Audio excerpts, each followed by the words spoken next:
भद्रवाह से कुछ दूर एक छोटा सा गांव था। ऋतिक, यार काफी देर हो गई अब मुझे। इरफान, हाँ मुझे भी, माँ डांटेंगी। और करण। कल फिर मिलते हैं, जल्दी आना। उस दिन तीनों करण के घर खेल रहे थे। वक्त का पता ही नहीं चला और घड़ी में रात के करीब 10 बज चुके थे। कुछ देर चलने के बाद रास्ते में ऋतिक का घर आ गया। ठीक है भाई, कल मिलते हैं। हाँ ध्यान रखना। ऋतिक घर के अंदर चला गया और इरफान अकेला अपने घर की तरफ बढ़ गया। इरफान का रास्ता जंगल के बीच से होकर गुजरता था।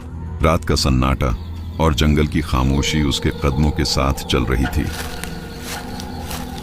इरफान अपनी मस्ती में चलते हुए जंगल के बीच से जा रहा था। तभी अचानक उसे किसी के बुलाने की आवाज आई। आवाज हल्की थी लेकिन कान के बिल्कुल पास जैसी लग रही थी। कौन है?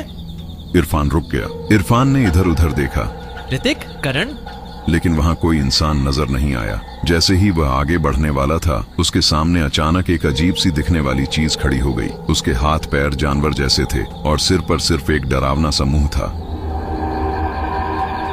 न आंखें, न नाक, बस मुंह। डर के मारे इरफान जंगल के बीच से भागने लगा। सांस टूट रही थी, पैर लड़खड़ा रहे थे, लेकिन पीछे मुड़कर देखने की हिम्मत नहीं हुई। किसी तरह वह अपने घर पहुंच गया। माँ, भाई, कोई है? घर बिल्कुल खाली था। माँ और भाई दोनों नहीं थे। तभी इरफान ने दरवाजे की तरफ देखा और उसकी रूह कांप उठी। वही अजीब सी चीज घर के दरवाजे पर खड़ी थी, जैसे उसका इंतजार कर रही हो। इरफान भागकर एक कमरे में घुस गया और दरवाजा बंद कर लिया। मुझे छोड़ दो प्लीज। कमरे की लाइट अचानक फ्लिकर करने लगी। अंधेरा और रोशनी एक दूसरे से लड़ रहे थे और फिर एक पल में सब शांत हो गया। इरफान उस कमरे से गायब हो चुका था।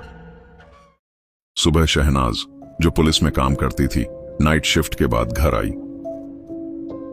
आदिल, इरफान का बड़ा भाई, नाश्ता कर रहा था। आदिल, इरफान को उठाया? स्कूल का टाइम हो गया। माँ, मैं रात को दोस्त के घर रुक गया था, अभी घर आया हूँ। शहनाज ने इरफान के कमरे में जाकर देखा। कमरा खाली था। दिल घबरा गया। उसने करण के घर फोन लगाया। करण की मां ने जो कहा, उससे शहनाज के पैरों तले जमीन खिसक गई। इरफान तो रात में ही घर के लिए निकल गया था। हर जगह ढूंढने के बाद जब इरफान कहीं नहीं मिला, शहनाज ने आखिरी फैसला लिया, पुलिस की मदद लेने का। लेकिन उसे क्या पता था, यह सिर्फ शुरुआत थी।